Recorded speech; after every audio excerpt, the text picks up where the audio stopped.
तो I know कि मैं अगर कंटेंट में अपनी बात रखना चाहूँ as a content creator, as a artist, तो मैं इंटरव्यू देके क्यों बताऊँ? मैं उस पर 15 मिनट का कंटेंट बनाऊंगा, अपने यूट्यूब पे डालूंगा और उसको एज अ कंटेंट लोगों को दूंगा कि ये मेरा कंटेंट है। मैं कभी स्टेटमेंट्स नहीं देता हूँ किसी चीज़ को लेकर, मैं जोक लिखता हूँ। तो लॉकअप के साथ भी ऐसे ही था, लोगों ने बोला ये शो कैसे कर सकते हो, कंगना के साथ ये वो, तुम कैसे हो, ये वो। बहुत टफ था वो डिसीजन लेना, बट मुझे पता था मैं क्या करना चाहता हूँ। वो बहुत लंबी रातें निकली है, तब जाके रब ने ये नियामतें सजाई। मेरे अंधेरे तो रातों से भी काले थे, ख्वाब की खातिर मैंने नींद को आग लगाई है।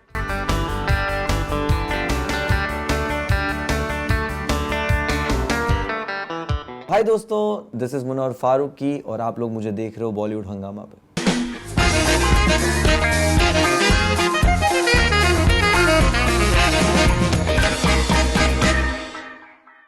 आज हमारे साथ में हरदिल अजीज Munawar Faruqui on huge popular demand on Bollywood Hungama for the very first time. बहुत बहुत इस्तकबाल आपका बॉलीवुड हंगामा पे। बहुत बहुत शुक्रिया। और कैसा लग रहा है आपको ये जिस तरीके की आप ये पॉपुलैरिटी आप इंजॉय कर रहे हैं? मुझे थोड़ी देर पहले किसी ने कुछ पिक्चर्स भेजे कि आप आपकी एंट्री की हर तरीके के आपके पिक्चर्स और वीडियोस जो हैं वो एकदम बिल्कुल बहुत ज़्यादा पॉपुलर हो रहे हैं और आपको कहीं पर आसानी से आप बेचारे पिक्चर भी नहीं देख पा रहे हैं आजकल, वहाँ पर भी पहुँच जाते हैं लोग। अल्हम्दुलिल्लाह बहुत खुशी की बात है। और हाँ, थोड़ा हो गया, मैं जब से लॉकअप से बाहर आया हूँ तब से उस तरह का वो अटेंशन हो रहा है कि लोग जितना जानते थे उससे ज़्यादा लोग जानते हैं। और पहले लोग जानते थे कि हाँ ये है, बट अभी लोग प्यार करते हैं कि आ जाते फ़ोटो खिंचाने। तो अच्छा फील हो रहा है, बढ़िया है। राइट। बॉलीवुड हंगामा आ गया ना। नहीं, बॉलीवुड हंगामा तो खैर हम लोग तो बहुत पहले से आपको सपोर्ट करते आए हैं और बहुत करेंगे। शुक्रिया। राइट। और आप शायरी भी करते हैं? हाँ, मैं वो भी लिख लेता हूँ, शौक है थोड़ा। और वो काफ़ी मतलब आई थिंक मैं देखा था अभी आपने कुछ पोस्ट किया था, करीबन उसमें ऑलमोस्ट 10,000 कमेंट्स थे, which is I think for any poet that is a fabulous thing to have. हाँ, मैंने आके देखा कुछ रील्स के, कुछ शायरी की रील्स है जो अलग अलग लोगों ने अपलोड किए, तो उसको 100 मिलियन जितने व्यूज़ है, किसी के 10 मिलियन 5 मिलियन। तो मैंने जब देखा तो वैसा लगा कि हाँ, तो शायरियाँ भी कमाल कर रही है। ऑलराइट। सो देखिए, आपका ऑब्वियसली मतलब आई पर्सनली आपकी जो जर्नी है मैंने बहुत क्लोजली मैं फॉलो कर रहा हूँ और मैंने आपके वीडियोस भी देखे हैं जो आप कि दैट पहले आपने कहा कि दैट आई एम लीविंग, फिर आपने उसमें फिर आप वापस आ गए, जो भी है। तो एक कहीं ना कहीं एक्टर तो आपके अंदर है। हाँ, मतलब ये है कि आपको अंदाज़ा है कि दैट पब्लिक को किस तरीके से मतलब मूव करना है, वो तो एक आप में एक पूरा सब वो है। पब्लिक को मूव करने का अंदाज़ा वो तो डिकोड करना बहुत मुश्किल है, बट द सेम टाइम मुझे पता है कि मुझे अगर केटर करना है, मुझे अपनी बात कहनी है, तो मैं उस अंदाज में कहूँ कि लोगों को समझ में बढ़िया सा है, कि कंटेंट के रूप में कहूँ। कि लिविंग कॉमेडी वाला जो आपने वीडियो मेरा देखा था, I was really frustrated after coming out of the jail.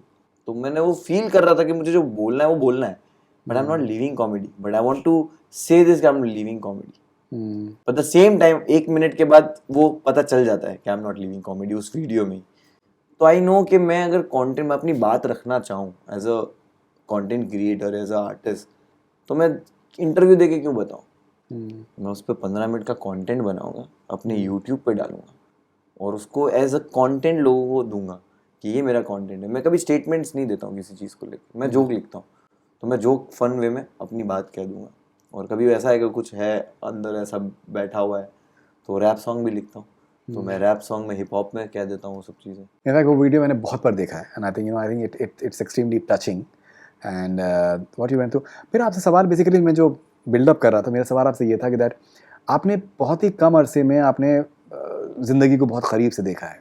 You coming from Gujarat, you have certain experiences over there as well. लेकिन जो आपको एक बहुत ही ज़्यादा जिसको कहते हैं कि दैट डिस्पॉन्डेंसी, बहुत ज़्यादा तकलीफ़ और हर तरीके की जो एक शिद्दत होती है वो आपने एक्सपीरियंस करी।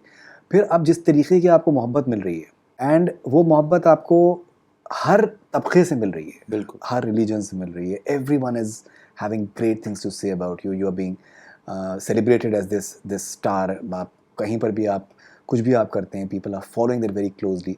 इतने इतने कम वक्फे में इतनी सारे जो जज्बात एकदम से होना, and you're a very young person yourself. How does that affect you? How does it impact you? What does this tell you about the great country that India is? कि बहुत कुछ है यहाँ पर.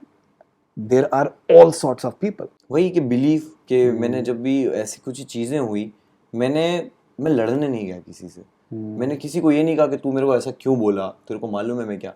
मैंने कभी वो नहीं किया। अपने आप को डिफेंड करते वक्त मैंने कभी भी जो मेरा अगेंस्ट है मैंने उसको कभी हेट नहीं भेजा, या मैंने कभी ऐसे स्ट्रॉन्ग पॉइंट्स नहीं रखे। मैंने ऑलवेज यही किया कि देखो मैं ऐसा हूँ नहीं जैसा आप मुझे समझते हो। तो मैंने ऑलवेज अपना कंटेंट डालता गया, काम करता गया, और एक ऐसा मौका मिला कि जहाँ पे लोग मुझे 24/7 देख पा रहे थे, एज अ पर्सनैलिटी मुझे जान सके, और उनको वो चीज़ पसंद आ गई। तो मैं ऑलवेज बिलीव करता हूँ कि एक वक्त है कि अगर आप पे कुछ आ रही है ना मुसीबत, तो ये तो शायद आपकी सज़ा है या आजमाइश है। तो अगर आपने उसको जी लिया कि भाई, अगर ये सोच के कि भाई आजमाइश हो सकती है, आने वाला वक्त शायद बेहतर होगा, तो वो फेथ के साथ मैं चलता हूँ, और वो मेरे लिए बहुत अल्हम्दुलिल्लाह अभी तक काम करता है कि मुझे उसके फ़ायदे होते हैं। तो लॉकअप के साथ भी ऐसे ही था, लोगों ने बोला ये शो कैसे कर सकते हो कंगना के साथ, ये वो तुम कैसे हो, ये वो बहुत टफ था वो डिसीजन लेना। बट मुझे पता था मैं क्या करना चाहता हूँ, और आज वो लोग ही बोलते कि हमने तुझे जज किया था बट तूने तो शो में अपनी बात रखा।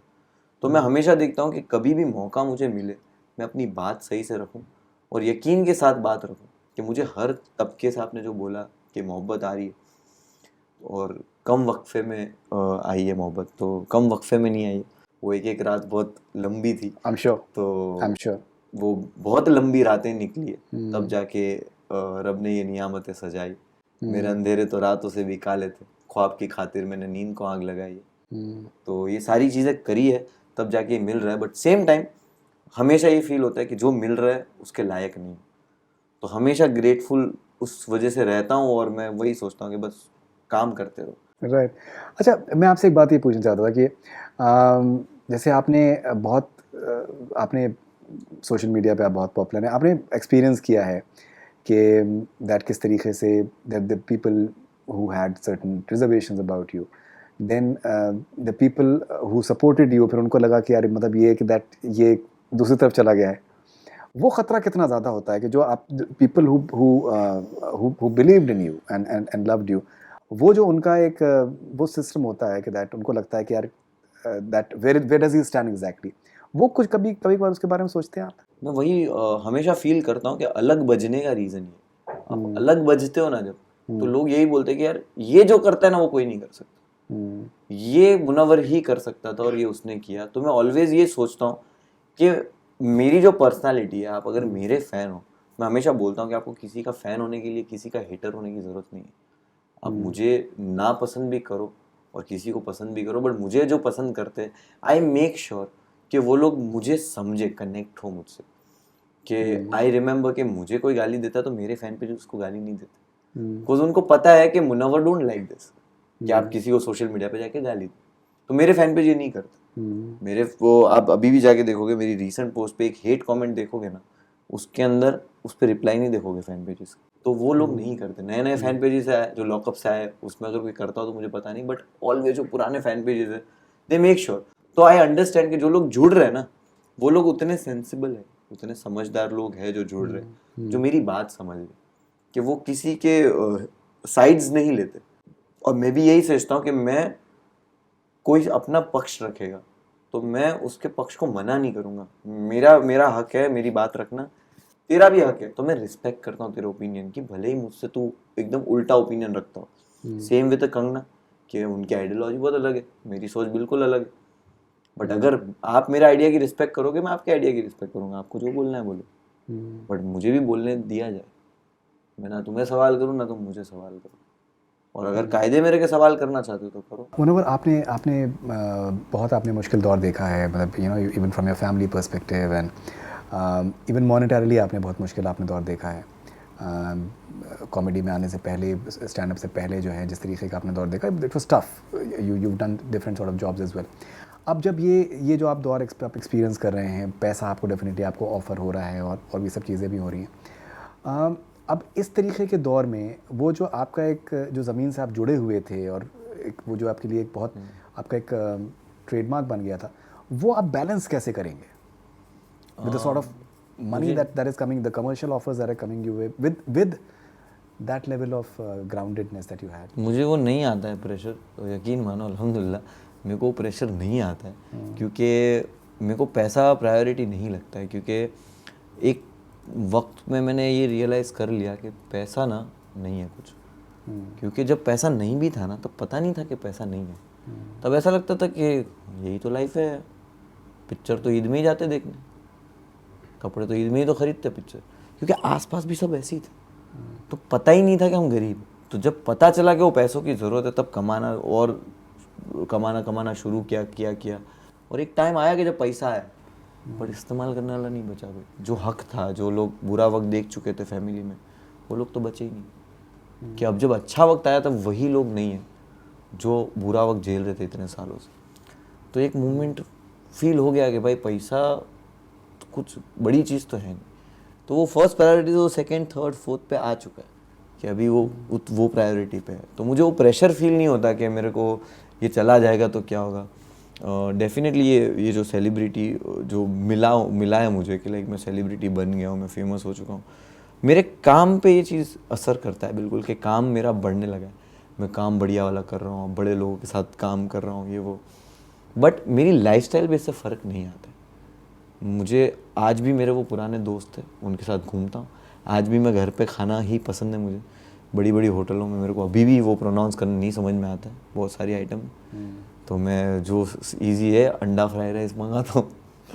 तो वो चीज़ रेगुलर ही है और उसमें मैं खुश ही हूँ कि मैं कभी बड़ी रेस्टोरेंट चला गया तो मज़ा आ गया कि हाँ चले गए बड़ी रेस्टोरेंट। बट वो मेरी आदत नहीं बन रही है। मुझे अभी भी फील होता है कि यार 3,000 रुपये का ये अपने को नारी रोटी चाहिए। तो वैसा है। एक और भी आई थिंक इंटरेस्टिंग डेवलपमेंट आपकी ज़िंदगी में हो रहा है ना, दैट सब हैशटैग्स जो आपके लिए आ रहे हैं, जो आप मोहब्बत की तरफ जो आपका रुझान जिस तरीके से सामने आ रहा है, वो how different is that particular experience? हाँ बहुत डिफरेंट है। बिल्कुल डिफरेंट इसलिए क्योंकि आपको एक लोग पसंद करते हैं और फिर वो दिखता है जो आपके फैंस हैं उनमें कि वो लोग कितनी रिस्पेक्ट करते हैं उस इंसान की भी जिससे आप प्यार करते हो। तो उनको एक वो लोग जो अभी जो फैन पेज थे वो इतनी दुआएं करते, इतने प्यार भेजते, ऐसे प्यारे कमेंट्स करते हैं वो। तो मुझे ये फील होता है कि ओके ये लोग मुझसे कितने कनेक्ट है कि मुझे जो लाइफ में चीज़ें चाहिए वो उनके लिए भी एक वो है कि भाई मुनव्वर को ये पसंद है तो हम इसको भी सपोर्ट करेंगे। तो ये एक बहुत खूबसूरत चीज़ निकल के सामने आती है। और एट द सेम टाइम मुझे ऐसा लगता है कि अगर मैं पब्लिक हूँ किसी चीज़ को लेके तो I am very happy about it कि मैं थोड़ा बेटर फील करता हूँ कि भाई हम एक ऐसे रिश्ते में हैं जो लोग उसको क्या समझते हैं क्या नहीं समझते, बट हमें पता है कि हम एक दूसरे के लिए खड़े हैं, हम एक दूसरे के लिए वहाँ पे हैं और हम एक दूसरे को बहुत खुश रखते हैं। ओके, एंड जो जैसे शायरी आप करते हैं, and I think you right really well, आपको कौन से शायर आपको पसंद है? तो शायर में मैं राहत इंदौरी साहब को बहुत सुनता था, वसीम बरेलवी साहब, जॉन एलिया, अभी रीसेंट तहज़ीब हाफिज़ और इस तरह के बड़े बड़े शायर हैं। तो मैं उनको बहुत सुनता था और ऐसे सुनता था कि मैं उनसे सीखता था। अल्लामा इकबाल बहुत बड़े आलिम थे, तो उनसे सब सुनता था और उस चीज़ों को फील करता था कि ओके कि लफ्ज़ों में जो ताकत है बयां करने की, कि मैं स्टैंड अप में अगर या स्टोरी टेलिंग में 15 मिनट की कोई चीज़ कहता हूँ स्टोरी, अपने को अगर म्यूज़िक में कहूँ तो 4 मिनट में कह सकता हूँ, और अगर शायरी में कहूँ तो 4 लाइन में कह सकता हूँ। कि 4 लाइन में तुम अपनी पूरी ज़िंदगी बता सकते हो, 2 लाइन में आप पूरी बात बता सकते हो कि क्या सिचुएशन में आप जी रहे हो। तो मुझे लगता है लफ्ज़ों की जो ताकत है ना, लफ्ज़ों की ताकत, क्योंकि मुझे एक हदीस याद है कि अल्लाह के रसूल बोलते थे कि दुनिया का सुतून ज़बान है। क्या बात है। दुनिया जो है उसका सुतून ज़बान है, जिसने इस पे कंट्रोल कर लिया ना उसने पूरी दुनिया जीत लिया। क्या बात है। तो ज़बान सही में दुनिया का सुतून है। तो उसमें वो लफ्ज़ों में ताकत है कि आप अपनी बात में वज़न, बात में माल ही इतना रख दो कि लोग या तो उसको पसंद कर ले या लोग आपसे दूर भाग जाए। क्या दूर भागना वही कि भाई इसको नहीं झेल पाएंगे हम नहीं इसको हिला पाएंगे। तो ये चीज़ ज़रूरी है। ग्रेट। आपको फिल्म के ऑफर्स आ रहे हैं? या would you like to do that at some stage? बिल्कुल, अगर बढ़िया हुआ कि मुझे लगा मैं as a writer, as a comedian मैं बहुत डिटेल में चीज़ें देखता हूँ। जस्ट बिकॉज मूवी है, बहुत ऐसा लगता है कि यार मूवी मिल रही कर लेते, उस वजह से नहीं करनी है। क्योंकि I don't want to disappoint anyone कि कोई टिकट खरीद के जाए और बोले यार मुनव्वर भाई मज़ा नहीं आया, तुम तो खाली पीछे खड़े थे। तो कि तुम बोले मेरी पिक्चर रिलीज़ हो रही है और तुम इसमें खाली पीछे भजिए तल रहे। बजिए मतलब कोई भी ऐसा रोल मुझे वैसे नहीं करना है, और द सेम टाइम मुझे ऐसा भी नहीं करना है कि जस्ट बिकॉज ऑफर है और मैं कर रहा हूँ.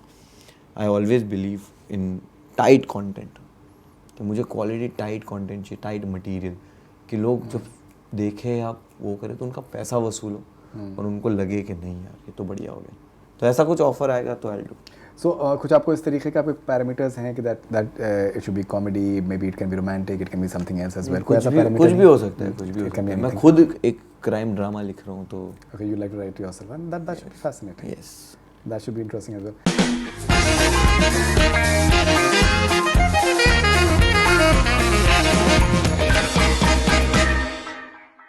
हाय दोस्तों, दिस इज मुनव्वर फारूकी और आप लोग मुझे देख रहे हो बॉलीवुड हंगामा पे.